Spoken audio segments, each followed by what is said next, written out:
Je sais pas, c'est toujours compliqué de faire un travail. Et il m'est venu, donc on m'a à un moment pressé en disant, oh, il faudra un titre, vous devez tous connaître ça. Alors, à un moment, vous dites oui, et puis après, il faut faire un titre. Ah bon, alors, et il faut le faire vite en plus, parce que ça va être publié. Et donc, souvent, il m'arrive de donner un titre et après de me dire, mais qu'est-ce que c'est que ce titre? Qu'est-ce que ça veut dire? Et de faire le travail de reconstruction de pourquoi j'ai dit cette chose-là. Mais en général, pour pas décevoir les gens en disant j'ai donné ce titre, mais je fais autre chose, je me tiens, je me tiens au titre et j'essaie de reconstruire. Alors, ce qui donne, c'est une longue introduction pour m'excuser du caractère un petit peu théorique de ce texte, mais qui traduit aussi un petit peu ce que Madeleine a esquissé en parlant des choses que j'ai pu faire au cours dans mon travail de sociologue, qui a toujours été un mélange, d'être sur un fil assez étroit où j'avais, et ça aussi redit quelque chose autour de la querelle anthropologie-sociologie. J'ai toujours mis en premier dans mon travail la défense de la discipline à laquelle j'appartiens. C'est de faire un travail théorique à l'intérieur de la discipline.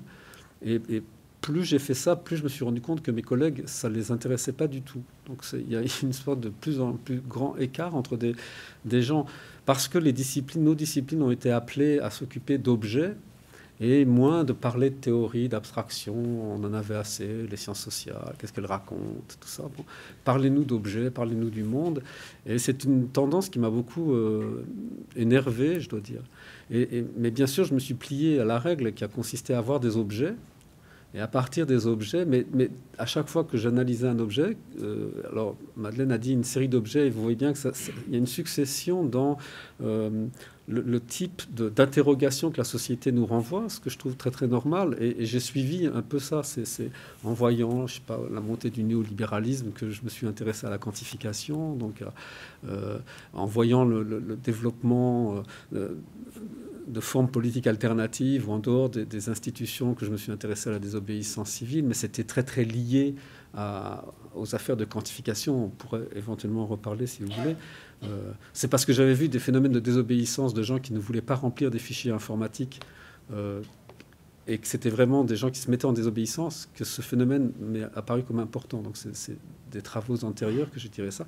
Et puis de la désobéissance sont venues les grandes occupations de place. Voilà, il y a une suite, mais toujours j'ai essayé de donner, enfin de mettre ce qui donne certainement à mes analyses un caractère un peu particulier, parce que souvent les gens ne comprennent pas très très bien. Je ne focalise pas complètement sur les objets. Je n'essaie pas d'être spécialiste des objets, mais de voir comment ces objets parlent à nos disciplines. Voilà. Et c'est pourquoi et au fil du temps, voilà, une des questions... il y a une série de questions centrales dans la manière dont la sociologie ou l'anthropologie sociale travaillent aujourd'hui qui m'intéressent. Et j'ai même eu l'ambition, et je continue à avoir l'ambition de vouloir modifier ces disciplines parce que je trouve qu'elles ne travaillent pas assez bien. Peut-être pas chez vous, hein, peut-être chez vous c'est formidable. En France, en tout cas, j'aurais pas mal de critiques à formuler vis-à-vis des travaux qui sont menés, de cette obsession des objets, de cette obsession de l'empirie, qui, à mon sens, appauvrit beaucoup nos disciplines. Et donc, il y a toujours des points, des abcès de fixation dans la construction théorique, ou ce que je préfère appeler dans les méthodes dont on se sert pour analyser les données. Et un des éléments, c'est la question du pluralisme, qui me semble pas très bien... enfin, pas utilisé dans toute la rigueur qu'on pourrait développer autour de ce thème-là. Et en particulier, je suis plutôt dans... comme je suis un pluraliste d'origine, ou que j'appartenais à ce dont on parlait avec Madeleine, à l'anthropologie sociale dynamique de l'école de Manchester, cette fameuse, et qu'il y a un lien qu'on peut dresser assez facilement entre cette école d'anthropologie sociale et ce que je vais appeler l'interactionnisme réaliste, c'est-à-dire les travaux de Goffman ou de Garfinkel. Et j'ai toujours été peiné que ce lien n'ait pas pu être fait vraiment, c'est-à-dire qu'on n'ait pas pu avancer collectivement. Et un des objets, bien sûr, c'est la question du pluralisme, qui, en tout cas, au Canada, c'est certainement un peu plus simple, parce que vous avez moins cette tentation centralisatrice qu'il y a en France, où la question du pluralisme, curieusement, elle n'a pas été déployer à son maximum en sociologie ou en anthropologie. C'est quelque chose d'assez étrange. Je vais essayer. Voilà. Donc, c'est pourquoi votre invitation, en regardant un peu les travaux que vous faites, en me disant « Ah, ça croise un petit peu des choses que j'ai pu faire dans mon travail », je me suis dit « Tiens, je vais faire le point sur cette question du pluralisme ». Alors, ça peut apparaître un petit peu abstrait. Maintenant, je pourrais arrêter, mettre ce texte de côté, qu'on discute, mais sinon, c'est une conférence, vous allez devoir écouter mon développement théorique. Et puis, pour ne pas être trop long, je pense que la question du populisme, la question des modes de vie alternatifs dont on a un petit peu parlé, je laisserai certainement de côté, mais je vais juste prendre comme exemplification la question de la démocratie directe, donc de la question de ces gens qui occupent des places et qui ont une revendication politique qui n'est pas audible pour le personnel politique et les commentateurs et les analystes politiques en général. On dit il ne se passe rien. Parce que, bon. Alors je commence donc par ce long excursus sur la notion de pluralisme. Dans la langue ordinaire, le mot pluralisme a de multiples usages.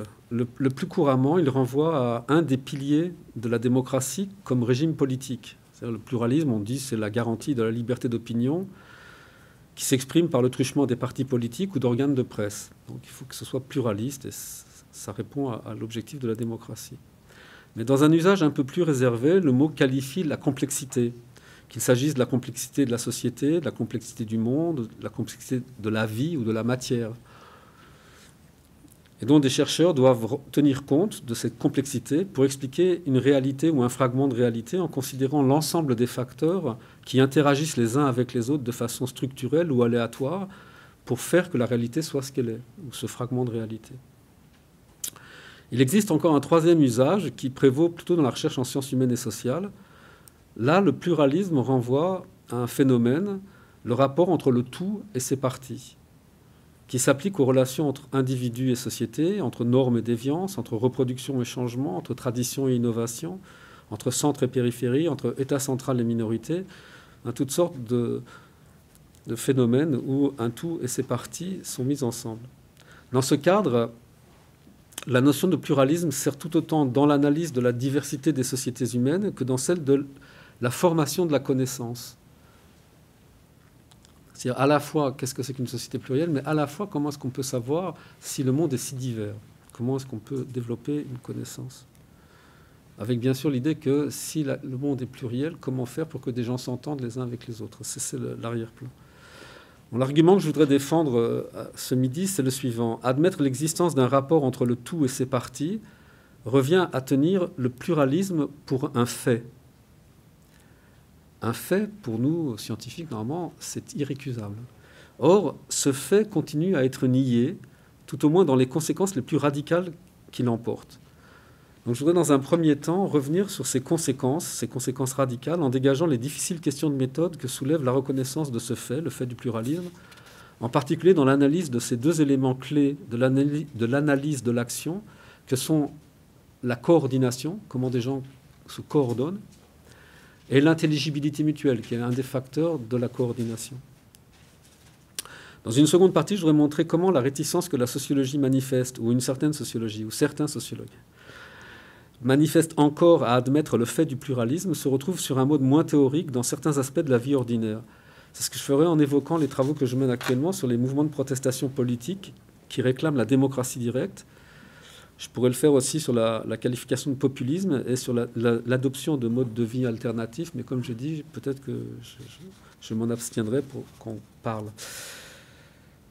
C'est ce qui me permettra d'illustrer la manière dont le pluralisme se présente sous les deux modalités opposées de la revendication, c'est-à-dire on admet le pluralisme, ou la hantise, on la nie, on ne peut pas assumer le fait que les choses sont plurielles.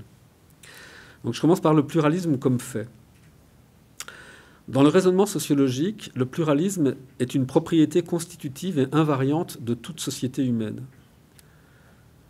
C'est qu'il admet un principe, le raisonnement sociologique, tout groupement social est une entité composite réunissant originellement des individus qui organisent leurs rapports de voisinage et de réciprocité en établissant des règles qui aménagent et reconduisent la possibilité d'une coopération.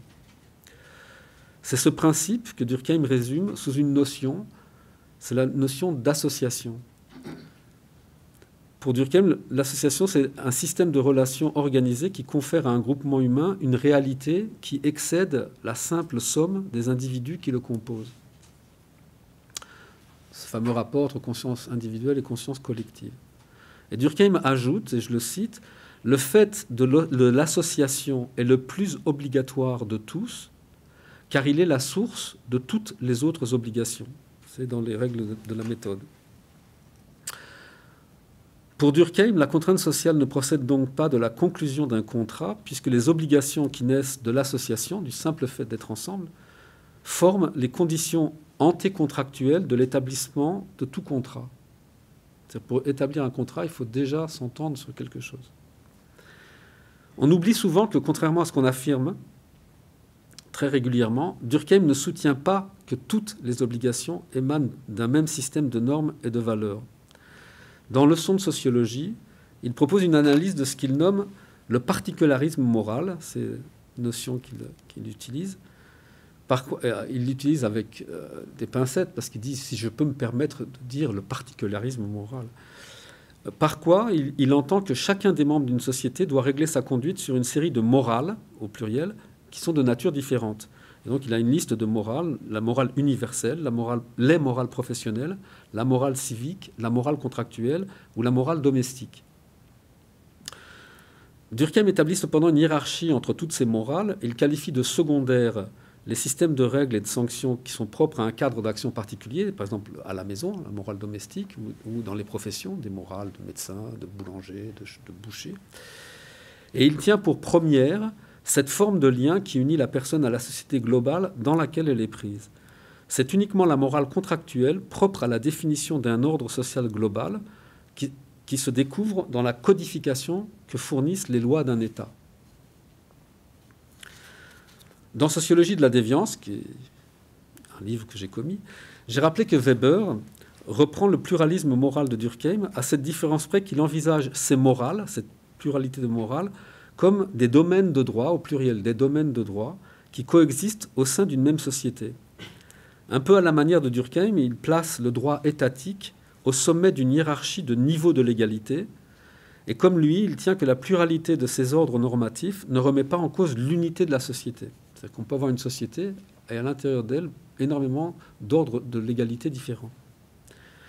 On se rappelle en effet que pour Weber, la primauté du droit étatique est garantie par le monopole de la violence physique légitime, que les droits subalternes, donc les droits des professions, les droits des communautés, les droits des entités autonomes, tendent généralement à rechercher, à obtenir le sceau officiel du droit étatique. C'est-à-dire qu'on a...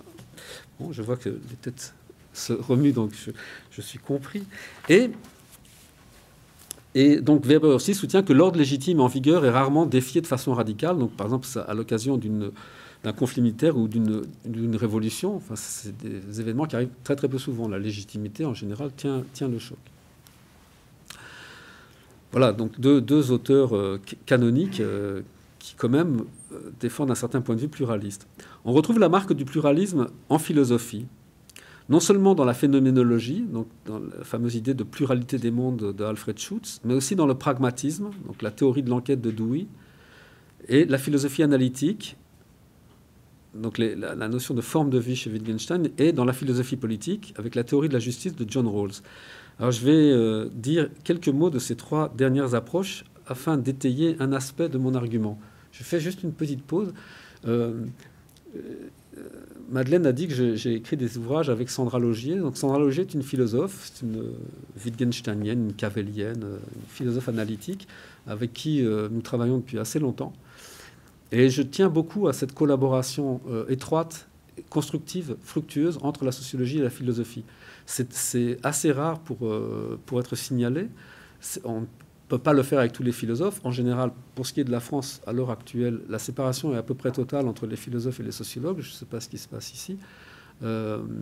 Mais voilà, donc en citant ces personnes, je ne vais pas chercher en philosophie une justification à la sociologie. Je veux juste montrer que ce que nous pensons en tant que sociologues, des philosophes peuvent le penser aussi. Après, on peut se mettre en conflit et dire qui est le meilleur sur le coup. Moi, je pense que c'est les sociologues, mais on effacera ça Les philosophes pensent qu'ils sont quand même meilleurs. Hein. Bon, mais bref. Donc voilà, je vais citer pas Schutz parce qu'il est assez connu, mais Dewey, Wittgenstein et Rawls dans cette analogie avec cette question du pluralisme. On sait que le pragmatisme accorde depuis Peirce une place prépondérante au vague et à l'indétermination. C'est deux choses extrêmement importantes. Le pluralisme, normalement, porte ces notions de vague et d'indétermination. Et précisément, la modalité de la hantise, c'est les gens qui ont peur du vague et de l'indétermination, qui ne veulent pas admettre le pluralisme. Donc la question de la référence au pragmatisme est très essentielle. Et on observe aussi que parmi les philosophes, cette question du vague et de l'indétermination n'est pas ce qui est vraiment retenu par les philosophes dans le pragmatisme. Et c'est très étrange parce que c'est pour ça que la modalité de la hantise me plaît beaucoup, parce que je pense que c'est quelque chose dans le tempérament des personnes d'accepter qu'un monde soit divers et explosé, et d'autres qui veulent que le monde ne soit pas divers et explosé, mais qu'il soit ordonné. Et c'est une constante comme ça. Voilà, c'est à peu près un fil rouge de ma réflexion que je vous dévoile. Donc ce qui fonde ce choix, chez Peirce en tout cas, et puis chez les pragmatistes après, c'est puisque ce que nous pouvons savoir au sujet des choses du monde est irrémédiablement voué à être approximatif et incomplet, c'est des thèses qui naissent, chez Peirce, un peu avant la théorie de la relativité d'Einstein, mais le pragmatisme est totalement associé à cette question-là, au relativisme, aux théories de la relativité d'Einstein, le fait qu'on ne peut pas vraiment préciser les choses, enfin, au principe d'incertitude, si on veut. Il ne faut pas que je fasse trop d'incises. Donc, puisque ce que nous pouvons savoir au sujet des choses du monde est irrémédiablement voué à être approximatif et incomplet, et que ce savoir a toujours une visée pratique, ce qui est requis pour agir est moins de disposer d'un savoir exact que de fixer des croyances satisfaisantes, au sens où elles remplissent les exigences propres à la réalisation d'une action. Donc ça, c'est le point de vue de Peirce, qui est central quand même dans l'ensemble du pragmatisme, même si les pragmatistes se sont séparés après. D'où l'idée selon laquelle le savoir émerge dans une enquête, et la notion d'enquête, qui, en tout cas actuellement fait florès en France, je ne sais pas si elle vous a atteint déjà, mais en tout cas, l'origine, c'est vraiment chez Peirce, bien plus développé chez Dewey, mais bon, d'où l'idée selon laquelle le savoir émerge dans une enquête, au cours de laquelle la pertinence d'hypothèses initiales, hypothèses qui proviennent de tout ce qu'on sait déjà sur le monde, est testée et vérifiée dans le cours même de l'activité dans laquelle on est engagé. L'enquête se conclut par la fixation d'une croyance qui s'apparente moins à la définition du vrai. C'est-à-dire là aussi, quand la notion de croyance, elle est un peu cocasse. Pour les gens qui ne croient pas dans le pluralisme, la croyance, c'est quelque chose qui va déterminer vos actions. Vous croyez à quelque chose, donc vous allez faire, c'est en vertu de la croyance que vous avez que vous agissez. Donc il y a une sorte de lien causal entre une croyance qui est rentrée dans notre cerveau et puis l'action. Alors que chez les pragmatistes, la croyance, c'est juste un certain état de la connaissance sur un certain objet dans certaines circonstances pratiques qui va changer la fois d'après. Mais il faut qu'on fixe à un moment quelque chose à quoi on va se tenir. Et ça, c'est vraiment l'esprit du pluralisme qui est dur à accepter, parce qu'on aime bien penser que les gens, leurs croyances sont définitives et qu'ils ne vont pas en bouger. Et c'est plus embarrassant de penser que les gens peuvent changer de croyance toutes les 5 secondes, parce que alors là... L'enquête se conclut donc par la fixation d'une croyance qui s'apparente moins à la définition du vrai qu'à la formulation d'une instruction. Oui, elle s'apparente moins à la définition du vrai qu'à la formulation d'une instruction qui s'applique directement dans la réalisation de l'activité humaine. Et c'est ce que les pragmatistes conçoivent comme une habitude. Mais l'habitude, ils ne la conçoivent pas comme quelque chose de fixe, mais comme une règle d'action qui va se modifier aussi dans le temps, qui peut se modifier dans le temps.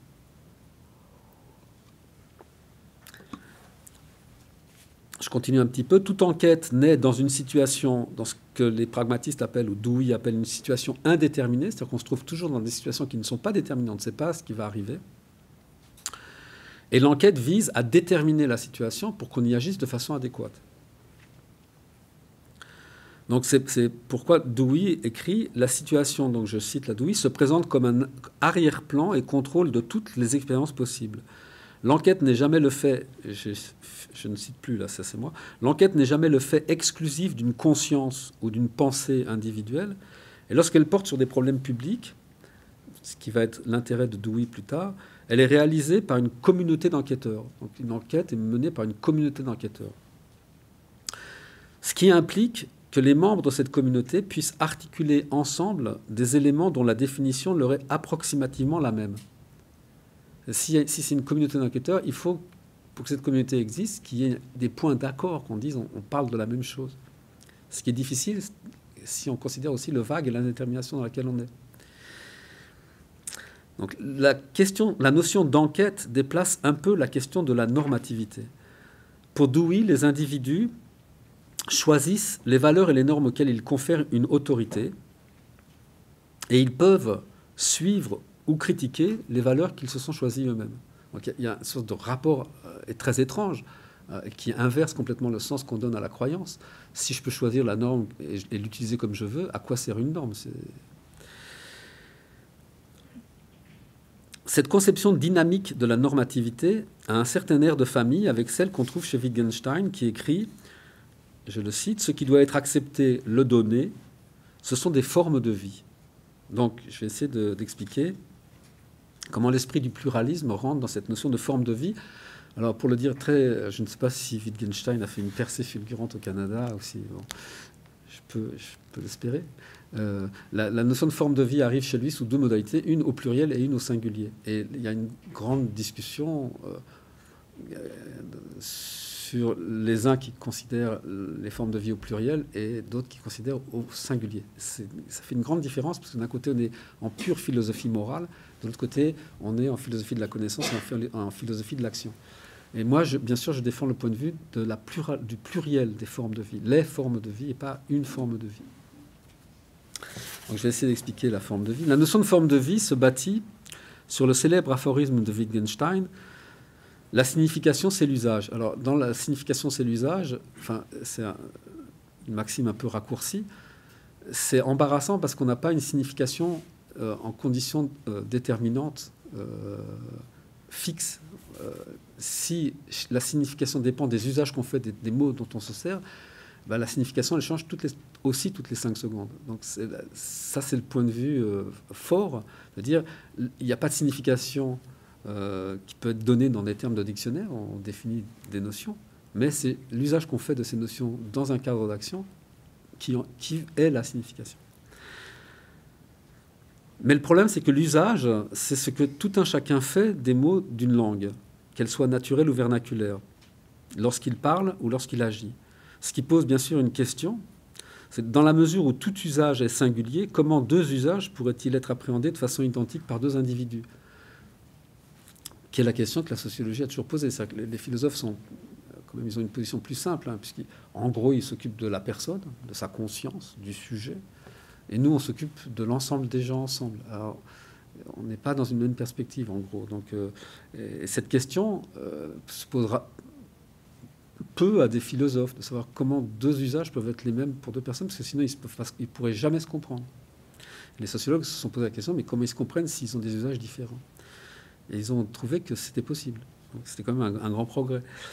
Donc la solution de Wittgenstein, et on le sait, que chacun de ces usages émerge nécessairement à l'intérieur d'un jeu de langage, ce qu'il nomme un jeu de langage, qui est propre à un domaine d'action, et que les innombrables jeux de langage s'insèrent eux-mêmes dans une forme de vie. Chaque jeu de langage s'insère dans une forme de vie. C'est-à-dire l'organisation sociale et conceptuelle d'un type d'activité pratique qui fixe les limites d'acceptabilité de tous les usages possibles. Et enfin, chez Wittgenstein, chacune de ces formes de vie s'inscrit à son tour dans un phénomène qui lui confère ses propriétés d'intelligibilité, ce qu'il appelle l'accord dans le langage. C'est la même chose qu'on retrouvait chez Durkheim d'une certaine manière, dans les conditions antécontractuelles du contrat. Pour qu'on se mette à agir déjà, il faut déjà qu'on ait un fond d'accord commun. Donc, et c'est ce qu'il appelle, lui, l'accord dans le langage. C'est-à-dire que du fait que nous parlions approximativement la même langue, cette langue, elle est déjà porteuse de tellement de manières de nous organiser qu'on ne la pose pas au second coup, mais au premier, c'est à partir de là qu'on peut faire. Donc, tout ce qui peut donner signification, ou tout ce qui peut faire qu'un usage particulier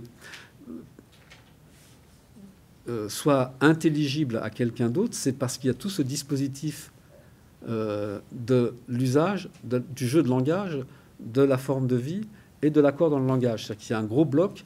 Je dis ça, c'est parce que c'est une querelle que j'ai avec les philosophes. Moi, je construis ce bloc et eux le détaillent en petits morceaux, en disant que on peut pas les. Mais je dis, on peut. Si on lit Wittgenstein, ou d'un point de vue sociologique, si on lit Wittgenstein, c'est comme ça que ça se fait. C'est-à-dire que pour qu'un usage singulier permette l'intelligibilité, c'est qu'il contient en lui-même tant de choses qui sont communes que c'est pas possible qu'on comprenne pas. Parce qu'on est dans un jeu de langage, dans une forme de vie, et que l'accord dans la langue initiale nous fait déjà nous comprendre. Bref, c'est pris dans cette suite d'emboîtements qui lie inextricablement les usages, les jeux de langage et l'accord dans la langue que la notion de forme de vie est un élément d'un système qui assure un degré suffisant de compréhension mutuelle dans un contexte d'action singulier. Ou la forme de vie, c'est la proposition que je fais à mes amis philosophes, c'est un élément de ce que je nomme la logique ordinaire de l'intelligibilité. C'est-à-dire qu'au fond, la description de Wittgenstein nous donne cette chose-là. Il y a une logique ordinaire de l'intelligibilité dans laquelle nous sommes, c'est comme Obélix et la marmite de potion magique, on est plongé dedans dès le départ et essayez de vous en débarrasser, vous n'y arriverez pas. Et nous possédons cette logique ordinaire de l'intelligibilité du fait que nous existons. Mais je vais y revenir. Alors maintenant, je passe à Rawls. Dans sa théorie de la justice comme équité, la question à laquelle Rawls cherche à répondre n'est pas qu'est-ce que le juste, mais plutôt comment la structure de base d'une société, c'est-à-dire l'ensemble des institutions organisant la vie collective d'un groupement politique, peut-elle être juste? C'est la citation de Rawls que j'ai extraite. Donc c'est lui qui dit l'ensemble des institutions organisant la vie collective d'un groupement politique. Donc fin de la citation. Enfin, je rappelle ça parce que souvent, il y a une petite confusion sur le fait que sa théorie de la justice porte sur ça, et pas sur autre chose. Rawls pose donc que ce sont les institutions qui façonnent les conduites individuelles et pas les dispositions morales personnelles. En admettant que la coopération entre individus est consubstantielle à l'organisation même des collectivités humaines, Rawls marque la prééminence qu'il accorde à la société sur l'individu. Voilà pourquoi le concept de justice se construit chez lui sur une base très élémentaire, celle de la répartition équitable des fruits de l'action collective, et pas à partir de principes de rationalité universellement partagés, comme chez Habermas, par exemple. Ce qui est la grande distinction entre le débat ou la querelle entre Rawls et Habermas. Donc ça, c'est le fond de sa thèse sur la priorité du juste sur le bien. Et cette thèse, elle est très intéressante. C'est comme pour Durkheim, la notion de contrat ne renvoie pas chez Rawls à un moment originaire de fondation d'une communauté politique qui marquerait un abandon de la liberté individuelle au bénéfice d'un Léviathan, comme le disait Hobbes, ou celui où se formuleraient les règles que tous s'accordent à respecter au nom du bien commun supérieur, comme chez Locke ou chez Rousseau. Bon, on connaît ces histoires. Pour Rawls, le contrat est la confirmation en pratique du fait que des manières de faire et de penser sont tenues pour partager, et que, comme il l'écrit, je cite Rawls, le savoir de chacun sur ses principes est exactement le même que si leur acceptation était le résultat d'un accord. Là où, donc ça, c'est ce qui fait un peu écho à ce que je disais sur Wittgenstein tout à l'heure, c'est qu'il faut quand même quelque chose avant, et on ne signe pas comme ça les yeux fermés. Donc c'est cet avant qui est intéressant pour les sociologues en général. Selon Rawls, le contrat ne fait donc que rendre public et ça c'est un point important, le contrat ne fait que rendre public l'accord sur les principes. Il ne les définit pas, il ne les impose pas. Le contrat ne fait que rendre public les principes qui fondent les liens sociaux propres à une société et qui permettent la coopération. C'est parce que la coopération précède la construction des principes. Ce qui est le grand principe durkheimien, c'est ne pas voir que la coopération précède la construction des principes, penser que c'est les principes qui vont construire la coopération, semblait être une absurdité pour Durkheim. Je partage cette opinion. Donc les principes ne sont donc pas le produit d'un accord établi de façon rationnelle dans le cours d'une délibération collective.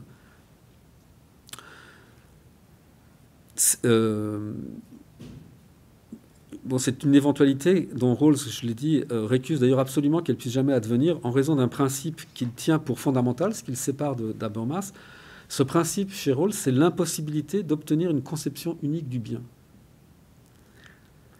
car ce n'est qu'avec une conception, enfin, disons pour lui, il y a une conception unique du bien, donc c'est une manière d'organiser les sociétés qui normalement devrait être la norme pour les sociologues.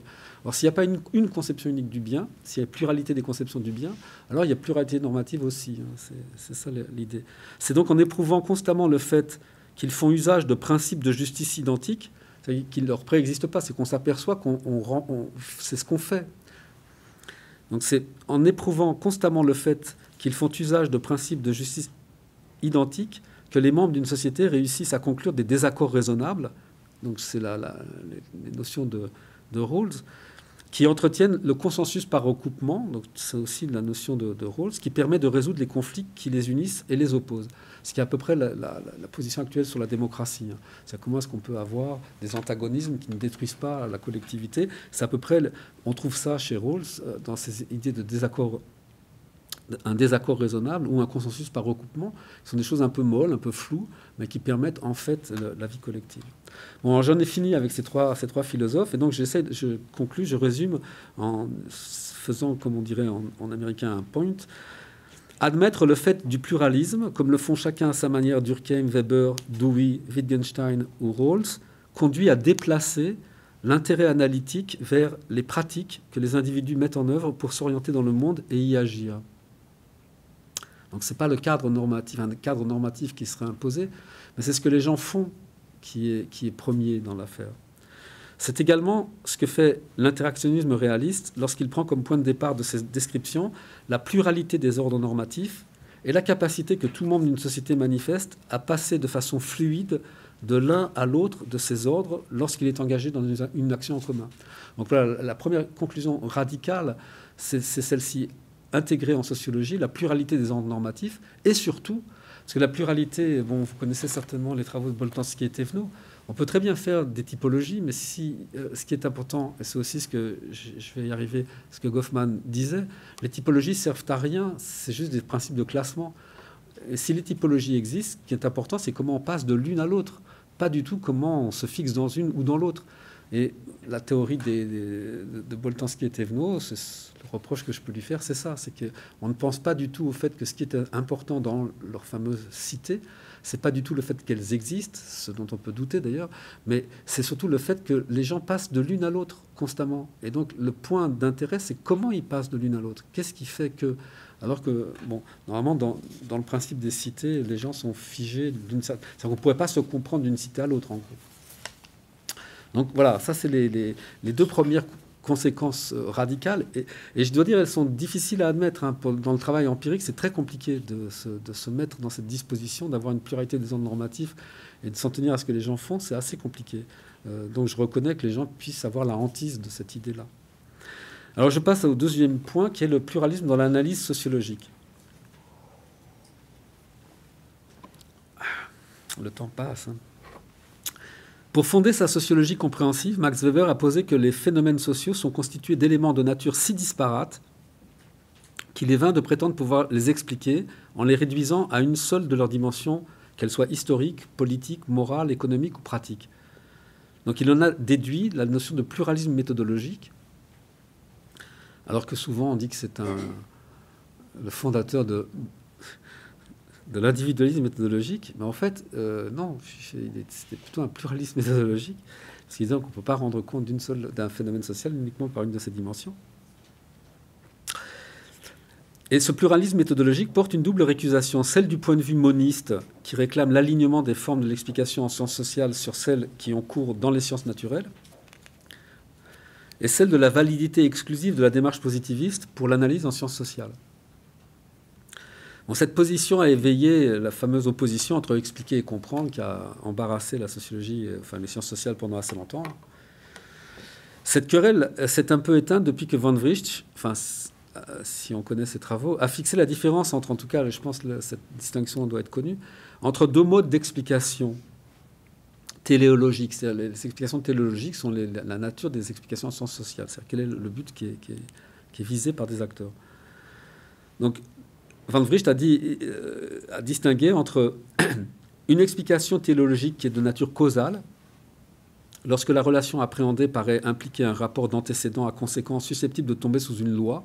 C'était ça, donc il y a une explication téléologique causale, quand on arrive à faire cette chose-là, et une explication téléologique intentionnelle, lorsque la relation met en jeu le rapport entre une action et le motif qui est raisonnable de lui imputer a posteriori. Donc, et en gros, si on dit nous avons une explication téléologique intentionnelle, elle n'est pas causale, mais c'est une des deux modalités possibles d'une explication. Donc, bon, je ne sais pas si ça a eu beaucoup de succès. Enfin, en tout cas, ça a existé dans les textes. Cette façon d'envisager l'intentionnalité a installé une sorte de consensus. On admet généralement aujourd'hui, alors je ne sais pas si c'est de Van Vries qu'on tient ce consensus, mais en tout cas, ce consensus, je pense qu'il existe aujourd'hui entre chercheurs en sciences sociales. On admet généralement aujourd'hui qu'explication et compréhension sont toujours indissociablement mêlées dans l'analyse de l'action sociale. Il y a un petit peu de ça, un petit peu de ça. Bon.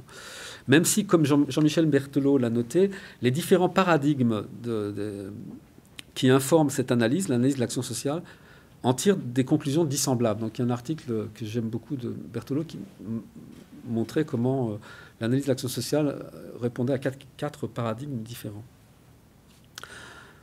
Alors, pourtant, de nombreux sociologues rechignent à endosser le pluralisme en tant que fait.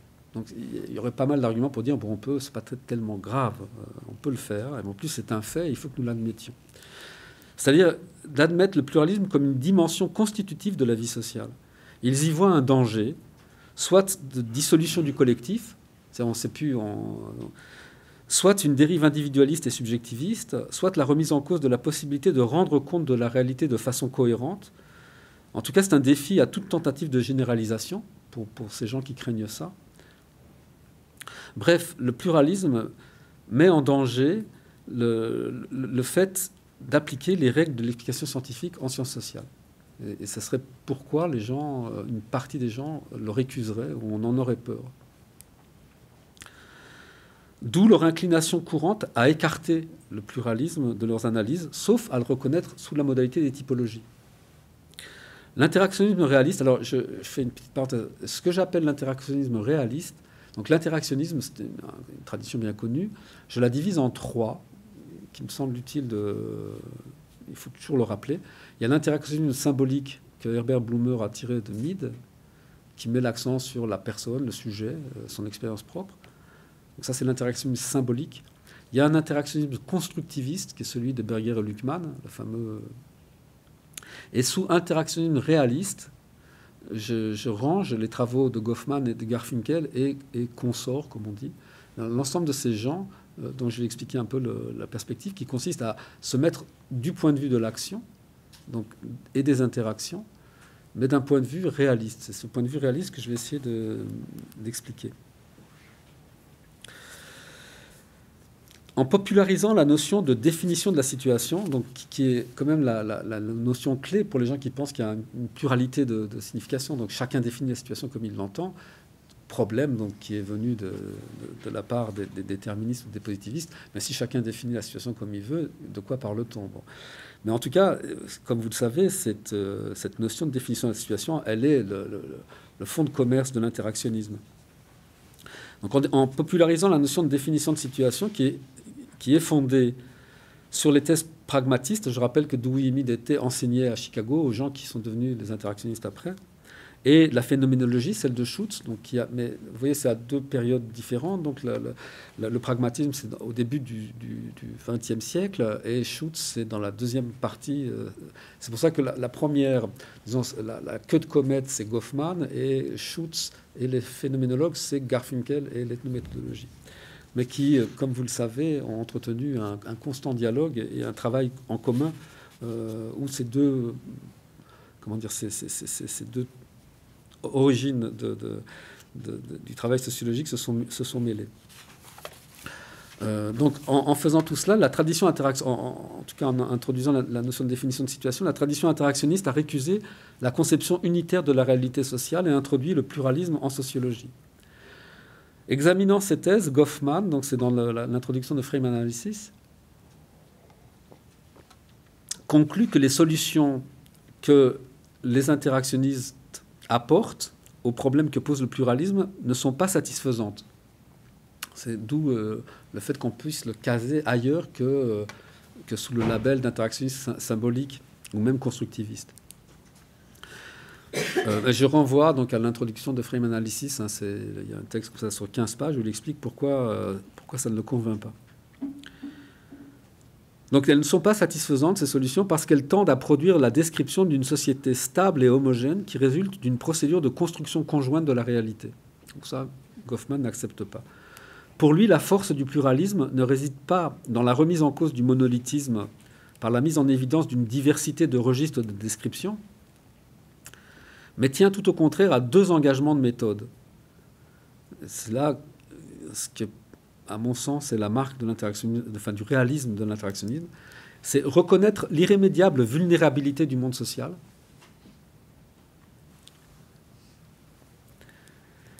Et cette vulnérabilité, elle n'est pas parce que le monde s'effrite devant nous, c'est parce qu'elle est liée au fait qu'effectivement, il y a une multiplicité de descriptions possibles des choses qui arrivent.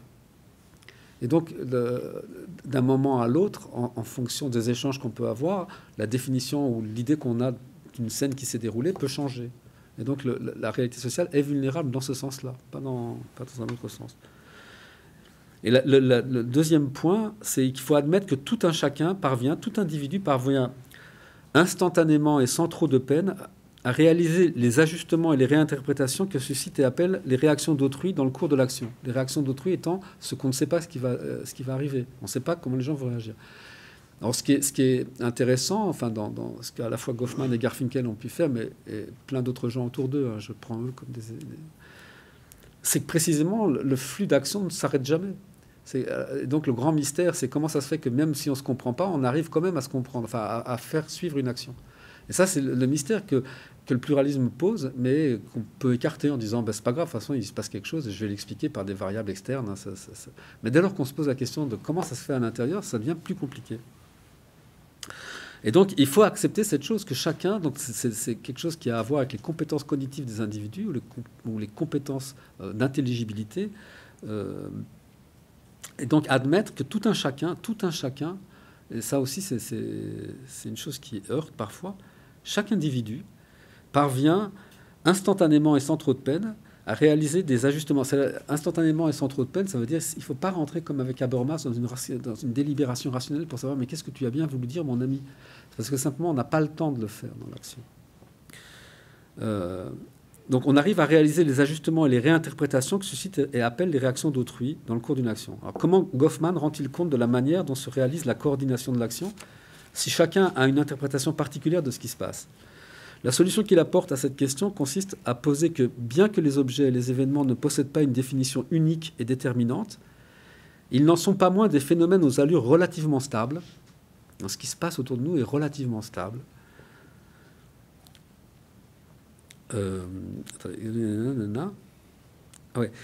Qui ont une allure suffisamment familière, ce qui limite le nombre de descriptions acceptables qu'on peut en donner.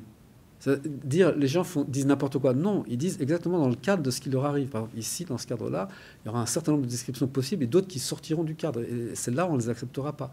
Donc, penser que la définition de situation s'applique comme ça à toute chose du monde, non, puisqu'on est déjà ancré dans ce qui va arriver plus tard, dans une situation. Donc, ce postulat s'accompagne d'un constat qui est étayé par la théorie des rôles que Goffman a développée, selon laquelle les membres d'une société accumulent au fil du temps une large gamme d'expériences approximativement similaires qui leur permettent de se comporter ensemble de façon ajustée dans une multitude de circonstances de la vie ordinaire qu'ils connaissent. Quand on va chez le médecin, on va chez le boucher, on prend le train, Voilà, c'est pas... Grâce à Célia, j'ai réussi à... Mais comme disent les ethnologues, combien de choses j'ai dû rajouter aux instructions de Célia pour faire... Et donc, combien de choses je savais déjà de comment le monde allait être. Par exemple, que je pourrais m'acheter des billets pour rentrer dans le bus. Elle ne m'a pas dit, prenez, rentrez. Elle ne m'a pas dit non plus cette chose. Allez chez un dépanneur pour trouver... Parce que je n'aurais même pas su... Pour moi, un dépanneur, c'est quelqu'un qui répare les montres. Donc, il a fallu que j'apprenne que dépanneur, ici, c'est ce qu'on appelle les commerces de nuit chez nous. Bref. Mais... Voilà, bon, je vais être trop long, donc je m'arrête. Je le saurai pour mon prochain courriel. Tout ça. Non, mais l'ethnométhodologie, elle est intéressante au sens où elle dit vous n'y arriverez jamais. Donc c'est même pas la peine de commencer, on dit en gros, allez-y. Bon. Donc c'est l'association de ce postulat Et de ce constat, donc le fait que les descriptions sont quand même limitées et que chacun a une connaissance, ou à ce que je vais appeler plus tard un savoir pratique assez étendu, qui permet qui fonde la perspective de l'interaction réaliste et qui peut se résumer ainsi, c'est le second point. La société est immanente aux pratiques. Ça, c'est le point de vue de l'interaction réaliste. La société est immanente aux pratiques. Il n'y a pas de pratique qui est détachée de la société. Chaque pratique, chaque chose qu'on fait, elle porte en elle la société. Et c'est irrémédiable. Donc ça veut dire, alors le postulat veut dire, passez-vous d'une description de la société, décrivez l'action, vous aurez la société en plus. C'est inacceptable pour des milliards de personnes en sociologie. Donc la société est immanente aux pratiques. C'est que dans la mesure où tout individu naît, est élevé et se familiarise avec le monde dans un milieu qui est déjà socialement organisé, il maîtrise des façons d'agir, de penser et de parler qui lui rendent l'environnement et ceux avec lesquels il agit suffisamment intelligibles immédiatement. Autrement dit, tout un chacun est irrémédiablement habité par un sens de la structure sociale. Ça, c'est le terme que les ethnométhodologues utilisent. Donc, j'ai mélangé, j'ai fait un truc rapide pour montrer que c'est un peu la même chose, mais après, on peut critiquer, hein, bien sûr. Donc, chaque individu est habité par un sens de la structure sociale qu'il manifeste et dont il vérifie la validité lorsqu'il agit en commun. Ça veut dire, le sens de la structure sociale, c'est une chose très simple. Par exemple, les rapports de domination, les gens ne les ignorent pas. Alors que les sociologues pensent qu'ils ignorent les rapports de domination dans lesquels ils sont. Dire quelqu'un a un sens de la structure sociale, c'est qu'il sait dans quelle position de domination il est. Et ça gêne aussi, enfin c'est embarrassant pour des sociologues qui disent « Ah, mais je vais vous apprendre pourquoi vous êtes dominé ». Je dis « Mais non, je t'ai pas attendu. Je t'ai pas attendu pour savoir dans quelle position je suis. » Bon, bref. Donc la thèse de l'immanence de la société aux pratiques admet la dépendance de la coordination au cadre dans lequel elle se déploie, et ce cadre, c'est la situation. Donc la situation se substitue à la société dans l'interaction réaliste. Dans cette perspective, c'est la situation, et pas la société qui impose ses ordres de contraintes aux individus qui viennent y agir en commun.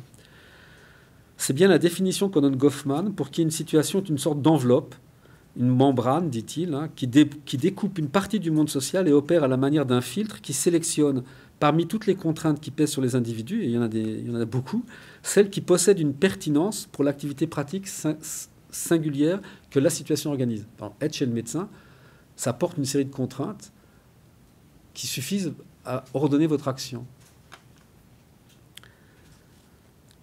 Bien sûr, dans une relation avec un médecin, il y a beaucoup d'autres choses qui nous viennent, d'autres ordres de contraintes, comme le respect de l'autorité, des règles de politesse, des règles de bienséance, et qui ne sont pas dans la situation. La situation dit, si tu vas chez un médecin, tu regardes qu'il y a une plaque qui est marquée docteur, il faut que tu sois malade, que tu présentes tes diagnostics, que tu sois gentil, et que le type te délivre une ordonnance. Enfin, vous connaissez cette routine de la sociologie de la médecine.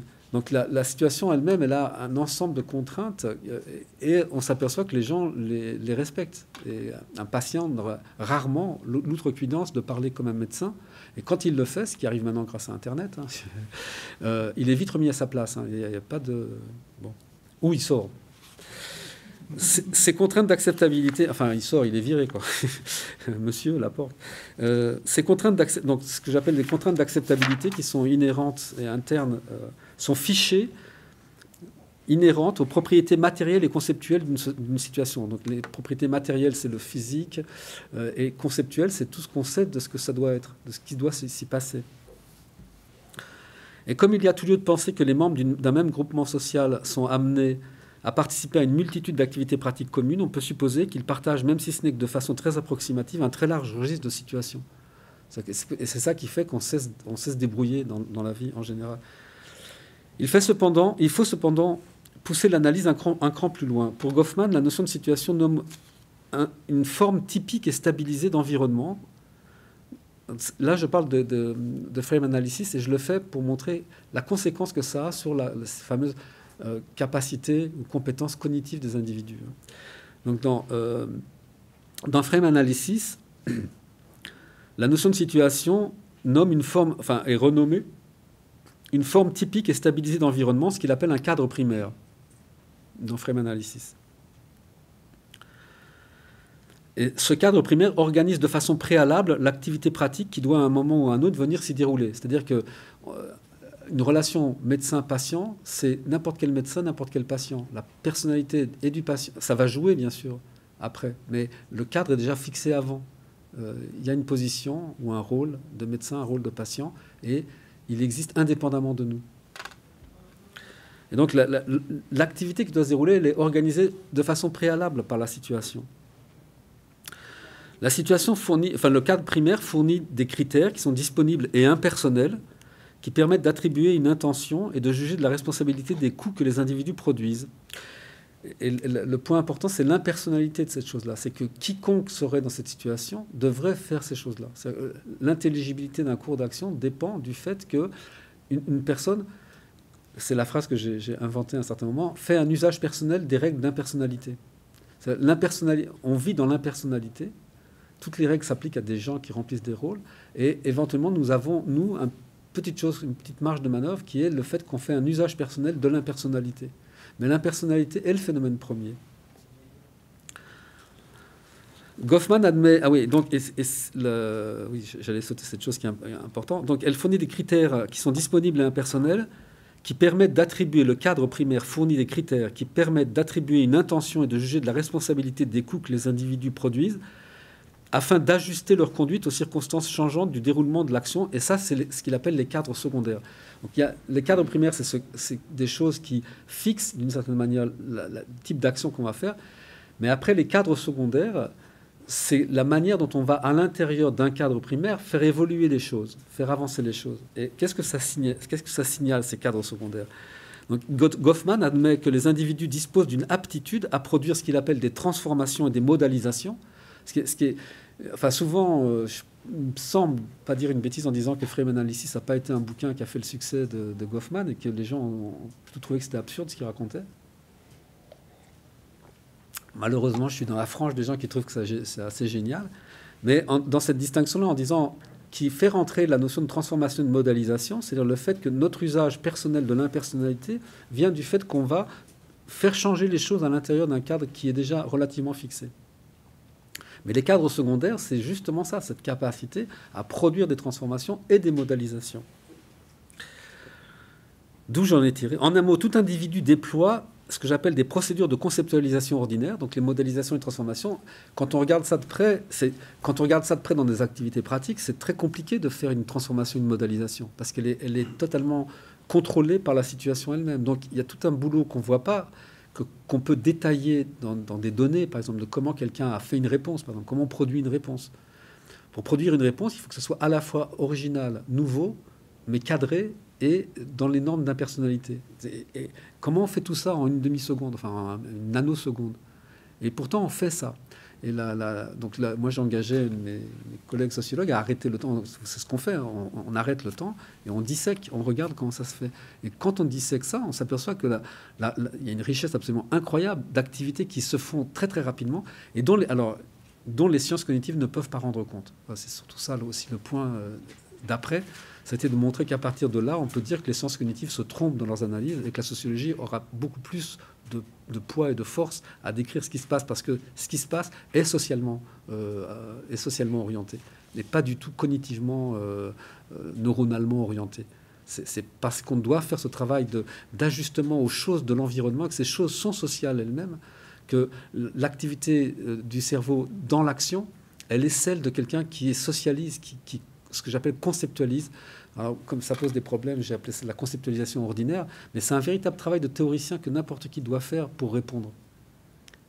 Et dans le pluralisme, voilà, une des difficultés, c'est d'admettre que chacun est un théoricien. Et chaque individu est un théoricien de son quotidien. Et c'est compliqué à admettre. Donc cette idée de conceptualisation ordinaire a été enrichie, à mon avis, par les travaux de l'ethnométhodologie. C'est exactement ce que je viens de vous dire. Et ces travaux de l'ethnométhodologie ont démontré que la situation sert de pierre de touche sur laquelle les gestes qui sont effectués et les paroles prononcées sont appréciés et réparés en cas d'écart et de trouble, mais dans ce qui s'appelle la séquentialité de l'action. C'est à partir du moment où on s'arrête à la séquentialité, comment de nanoseconde en nanoseconde une action avance, c'est remettre l'action dans sa temporalité propre, qui est aussi une chose que le pluralisme exige, mais que beaucoup de sociologues rechignent à faire. C'est-à-dire que, parce que l'action change de seconde en seconde, et c'est vrai que c'est difficile de rendre compte d'une action si on s'arrête à la seconde. On aime bien la comprendre de son début à sa fin, et dire il y a une cohérence. Donc on dit le sociologue va avoir une sorte de causalité quelconque en disant voilà ce qui s'est passé. Hein. C'est bien parce que cette personne était dans telle et telle, avait telle et telle ressources à mobiliser, avait telle et telle disposition, et avait tel et tel système normatif. Et il était dans cette chose-là. Voilà pourquoi il a fait ça. Voilà pourquoi il a fait ça. La question du pluralisme, c'est que on ne répond pas à la question du pourquoi sur le même objet.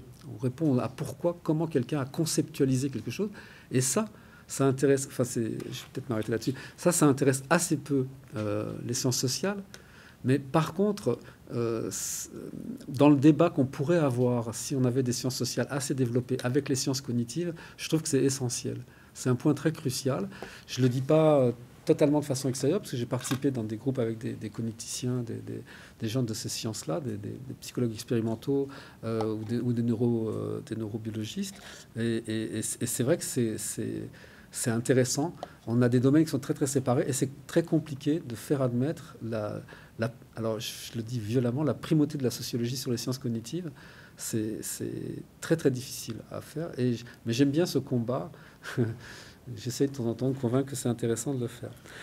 Je vais finir avec le dernier point. Alors du coup, voilà, j'aurais pas du tout abordé donc le point, donc le statement, c'est la situation et le cadre cognitivo-pratique dans lequel la moindre activité pratique s'inscrit et se déroule. Ce cadre est un donné qui, à la manière d'un arrière-plan qui se réactualise en permanence, guide continuellement le déroulement de l'action en commun et permet à ses participants de l'accomplir.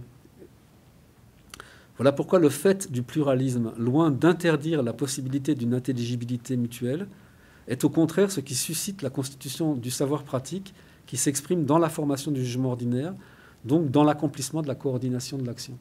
C'est exactement parce que le monde a cette pluralité qu'on agit comme on agit. C'est ça le renversement. Alors, je pense que j'ai parlé de quasiment 1 heure. Donc après, j'aurais pu prendre les travaux actuels sur je vais le dire en un mot. Le même rejet du pluralisme s'opère, donc, ce que je disais, dans la vie ordinaire. Donc, la vie ordinaire, c'est les manifestations qui se passent sur les places actuellement, où des gens viennent et, disons, ne rentrent pas dans les canons de ce qu'on attend d'une action politique. Ce que j'ai appelé le mouvement politique le mouvement de protestation politique extra-institutionnelle. Donc, cette masse de choses qui se développent, qui existent, probablement est appelée à se développer encore plus. Et dans les manifestations, très, très, très généralement, il y a une revendication de démocratie directe qui est posée. On dit, voilà, c'est à nous de parler, c'est pas à vous de dire, c'est pas à vous, dirigeants, élites, experts, de parler. Dans la manière dont les commentateurs, donc moi, dans le livre Le principe démocratie, c'est ce qu'on essaie d'expliquer. On essaie ce qui nous a frappé, Sandra et moi, c'est le fait que, de la même manière que pour la désobéissance civile, on conteste le caractère politique de cette action. Donc on s'est dit, mais pourquoi on conteste, quel est le raisonnement qui permet de contester le caractère politique d'action qui se situe sur le bord extra-institutionnel. Donc on a essayé de comprendre, mais bon, le constat est clair, le fait que des mouvements qui ne sont sans chef, sans programme, sans stratégie, qui ne visent rien d'autre qu'à être là et à parler entre eux, l'écart avec la conception qu'on a ordinairement de ce que c'est qu'une action politique est assez grand. Et on leur dit où ça va votre histoire, ils disent mais c'est pas notre affaire, c'est strictement pas notre affaire. Alors, bon, les journalistes sont là. Alors actuellement, vous savez, il y a un mouvement en France qui se déroule, qui est, je crois, on en parlait hier avec Madeleine, enfin avant-hier avec Madeleine. C'est absolument incroyable. Il y a tous les médias qui sont dans ce truc-là. Donc il y a la place de la République à Paris. Enfin, j'espère que vous savez un tout petit peu. Il y a une place qui est occupée. Ça varie entre 100 et 500 personnes qui sont là. Donc toute la France est focalisée sur ces 500 personnes. Tous les médias sont là. On fait parler ces gens à longueur de journée. On fait venir les experts, on fait venir les gens, dont moi, qui répond aux médias toute la journée. Donc la France tourne autour de ces gens qui disent « mais on n'en a rien à faire de la politique. Qu'est-ce que vous voulez ?» Mais on ne sait pas. Et voilà l'atmosphère. Mais c'est un tel attracteur. Vraiment, moi, ça m'a vraiment terriblement choqué parce que... Bon, pour prendre une anecdote, moi j'étais invité sur un plateau de télévision, d'information continue, et j'arrive, je ne sais pas ce qui s'était passé, bien sûr comme ils sont en continu là-bas, donc j'apprenais sur l'écran que je voyais ce qui était en train de se passer sur la place dont j'étais censé être l'expert qui allait dire ce qui s'y passait. Bon. Mais malgré tout, malgré toute cette focalisation, personne ne considère que c'est politique ce qui se passe. Alors c'est juste un tout petit peu en train de changer. Mais pour les grands mouvements comme les indignés, Occupy et tout ça, c'était le jugement général. Et voilà, l'analyse qu'on en a faite, pourquoi elle était liée au pluralisme, c'est parce que le pluralisme nous demandait de dire que les gens qui disent ça sont des gens qui ont un discours politique, sauf que c'est pas dans les catégories de la politique officielle. Et donc il fallait que les gens changent leur conception de la politique et de la démocratie pour pouvoir comprendre quelle était la nature. Enfin, je pense qu'ils en ont pas grand-chose à faire, mais disons qu'on pouvait expliquer en quoi le discours qui était mené, enfin le type d'action qui était menée et les raisons pour lesquelles cette action était menée sous la modalité sous laquelle elle était menée était intrinsèquement politique. Donc voilà, on a essayé de montrer ce qu'il nous disait, mais à quoi ça sert? À quoi ça sert ces trucs-là? Alors on leur a dit, attendez, vous allez voir, ça va servir. En gros, c'est vrai que quelques années après, la question c'est, est-ce qu'un sociologue et une philosophe peuvent faire une analyse qui est un peu de nature structurelle en disant, voilà les éléments qui sont réunis, voilà ce qui se passe, voilà à peu près comment on peut comprendre, en écoutant les gens, quel est le type de revendication politique qui est posée, surtout quel est le contenu pratique de la revendication de démocratie directe aujourd'hui. Parce que souvent on disait, ah ben c'est des anarchistes, ils veulent foutre le bordel, tout ça. Bon, on a dit, donc il y a un chapitre du bouquin qui s'appelle La démocratie directe n'est plus ce qu'elle était, qui est simplement dire, écoutez ce qu'il raconte. Ne venez pas avec ce que vous avez appris à Sciences Po il y a 50 ans, où vous avez lu un article sur les anarchistes il y a 2000 ans, et vous dites, ils veulent la démocratie directe, mais ça ne peut pas marcher. On dit non, mais écoutez ce qu'il raconte. Donc ce qu'il raconte, c'est les femmes ne doivent plus être insultées, il faut qu'il y ait égalité entre les gens, les immigrés ils ont tous leurs droits, enfin bon, toutes sortes de choses, pas politiques bien sûr. Mais voilà, dans démocratie directe, il y a ça, il y a une revendication extrêmement claire qui est liée à la promesse même de la démocratie, qui est l'égalité entre les personnes. Or l'égalité est bafouée constamment, et ce qui se dit sous la revendication de démocratie directe, c'est rétablissez vous avez trahi la démocratie et rétablissez les conditions de l'égalité. Bon, cette idée, voilà, elle était liée à ce qu'on a appelé après le pluralisme radical, c'est qu'une démocratie, normalement, dans la manière dont elle est présentée, et quand on peut l'analyser, et là aussi, ça devient une question de théorie un peu, si son principe, c'est ce qu'on dit dans le principe démocratie, donc le principe démocratique, je vais le dire directement, c'est ce qu'on a nommé un critère qui permet de distinguer une activité selon qu'elle est démocratique ou pas. Et ce critère qui permet de juger, c'est est-ce qu'on attribue l'égalité inconditionnelle et absolue à chaque individu. Point. Quelque chose qui ne remplit pas ce critère-là ne peut pas être dit démocratique. Voilà, c'était le résultat du travail. J'ouvre encore une parenthèse pour être long. Ça a été surtout fait parce que, au même moment où des mouvements dits progressistes prenaient la rue, des mouvements d'extrême droite prenaient la rue aussi. Et donc il a fallu, parce qu'on nous posait souvent la question à Sandra et à moi, ah oui, donc vous savez, c'est la manif pour tous en France, hein, donc contre le mariage homosexuel. Et alors eux, ils sont pas bons, et vous, les vôtres, ils sont bons. Donc bon. Et donc on a dit non, c'est pas ça. Chacun a le droit d'occuper bon, même les troupes américaines ont pu rentrer et déloger Pinochet de la Moneda. Il n'y a pas de problème. Tout le monde peut faire ce qu'il veut. Mais après, est-ce qu'on peut qualifier le coup d'État contre Pinochet de démocratique? C'est ce qu'on vous demande. On dit non, on va sortir un critère qui va dire on va distinguer entre des actions séditieuses, des actions réactionnaires et des actions démocratiques. Donc on peut prendre la rue et être réactionnaire, c'est pas un problème. C'est ce qu'ils ont fait d'ailleurs. Mais dites que c'est... Parce qu'ils venaient sous le slogan « démocratie ». On n'écoute pas le peuple. Ils avaient le même slogan. Donc là, alors, parfois, les médias ont été embarrassés en disant « Ah, mais il y a quand même 1 million de personnes dans la rue, vous ne pouvez pas dire que ce n'est pas démocratique. » Et on disait « Non, ce n'est pas démocratique, c'est réactionnaire. Ça sera démocratique quand ils accepteront l'égalité entre les gens. Est-ce qu'ils acceptent l'égalité entre les personnes? Non, puisqu'ils refusent un droit à des personnes. Et donc, Ils peuvent faire ce qu'ils veulent, ils peuvent être réactionnaires, ils peuvent être fascistes, ils peuvent avoir toutes sortes d'idées. C'est tout à fait permis en démocratie. Ce qui n'est pas permis, c'est qu'ils s'affublent de l'adjectif de démocratique, d'après notre critère. Voilà, c'est à peu près ça. Et donc la question du pluralisme, après, s'est posée avec les attentats. Ou est-ce que, alors j'espère que, enfin, je pense que vous savez ce que c'est. Je suis Charlie. Donc la question s'est posée très très violemment de les gens qui disaient je ne suis pas Charlie.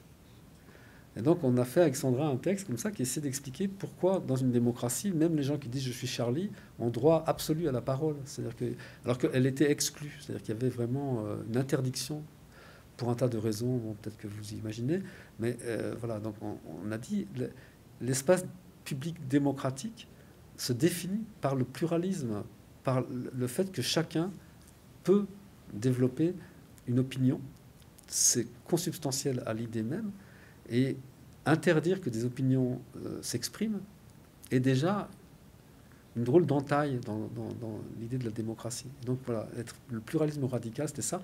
Et après, ça allait sur les modes de vie. Est-ce qu'on a le droit d'interdire aux gens d'adopter d'autres modes de vie ?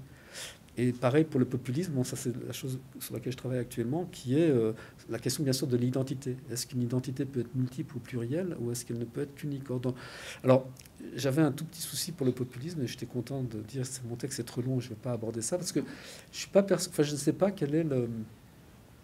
En Europe actuellement, la question du populisme, le thème, le populisme, et c'est de la même manière que pour la désobéissance ou pour les indignés, c'est quelque chose que je trouve être d'une confusion absolument... c'est même, en tant que citoyen, je trouve ça affreux. C'est une confusion délirante, moi, je trouve. C'est-à-dire qu'on nomme populiste toute chose qui s'oppose à l'ordonnancement actuel des sociétés. Donc on va ranger sous populisme Occupy Wall Street, les indignés, l'extrême droite hongroise, voilà, d'autres fascistes ailleurs, ils sont tous populistes. Et donc, voilà, l'idée qu'on essaie de défendre, c'est que dans un truc qui peut-être s'appellera oublier le populisme, c'est de dire que nommer tous ces mouvements de contestation populistes, ça nous désarme complètement pour ne pas nommer exactement ce que sont les nationalistes, les xénophobes, les misogynes, les homophobes et les fascistes. Et si on n'arrive pas à les nommer, alors, et s'ils sont tous populistes, on ne sait pas de quoi on parle. Et voilà. Donc là, cette question voilà, du pluralisme se retrouve fixée sur la question, parce que c'est très particulièrement axé le discours des populistes du côté xénophobe, nationaliste, sur la question de l'identité.